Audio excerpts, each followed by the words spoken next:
guys. Hi guys, we're on to the next chapter of Geronimo Stilton, The Volcano of Fire, and this is called the first volume Encyclopedicus, Bookus. So let's find out what's going to happen. As soon as the bag fell into the water, a little voice yelled out, "Help! Save me!" I looked around, confused. Who had yelled that? Who needed help? It was just me, Sterling, and Thunderhorn. Not another soul in sight. I was beginning to think maybe I had taken too many rocks to the head during the last tremor, when I heard the scream again. This time it seemed further away. "Help! Save me!" Only then did I realize that my bag was floating away, carried by the strong current of the stream. Was it possible that my bag was talking? Curious, I began to follow it. I ran along the edge of the stream, while Sterling and Thunderhorn tried to reach the bag from the other side. When the bag hit a tiny whirlpool, I jumped in after it. Rats, the water was cold. But when I grabbed the bag, I was happy I had jumped in. There really was something moving around inside my bag, and it was shaking with fright. "Hang on, I'll save you," I yelled.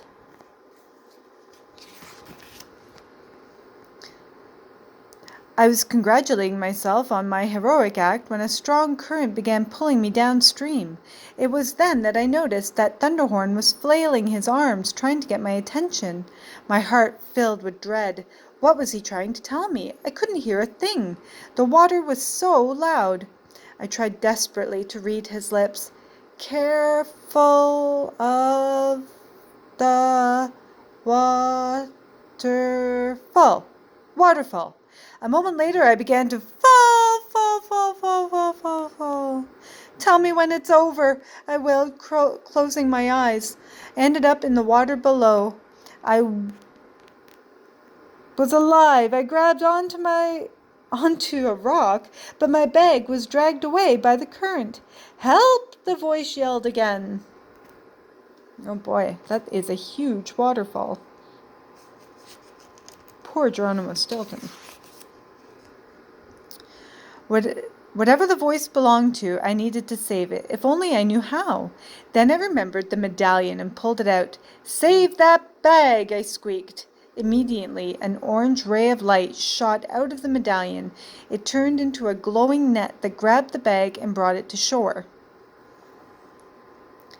I did my best. Mousy paddle. Did I mention I'm not the best swimmer in the pool? I made it to the shore too. When I opened the bag, something jumped out, squeezed my neck, and cried, thank you, Knight. You saved my life. I will never forget this, ever. May my pages all rip out if I ever forget.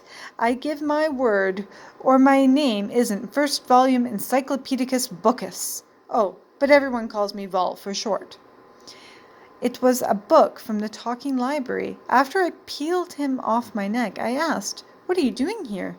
He shook his soaking pages, stretched out his drenched cover, and sputtered, I decided to come with you. I was bored out of my spine, and it sounded like you were going on a fun adventure, so I got in your bag." First volume Encyclopedicus Bookus. First name, first volume, aka Vol. Last name, Encyclopedicus Bookus. Residence, talking library of the Great Explanatorium, third bookcase to the left, fifth shelf. Stature, great form, strong spine, about 13 inches tall. Eyes, black with a sly gaze. Bookmark, blue silk. He is a deluxe edition. Cover, leather, decorated with the purest gold. Author, unknown, though it is thought that it was written by Professor Longwin, Chancellor of the Great Explanatorium, in his youth. Distinguishing characteristic, he loves to chat all the time. His worst fear, getting his pages wet. Well, it sounds like he just got them wet in the river. So, a fun adventure. This mission was turning into a scary nightmare. But what could I do now? I couldn't leave the talking book behind to fend for himself. He might fall into the water again, or get squashed by a falling boulder. "Okay, Vol," I said, placing the book on a rock. "To dry, you can come with us." "Yes," he squealed happily, ruffling his pages in the sun. Oh, so next time we're on to the next chapter, which is the bad news. Oh boy, I wonder what that could be. Till next time, guys, I hope you enjoyed that chapter. Bye!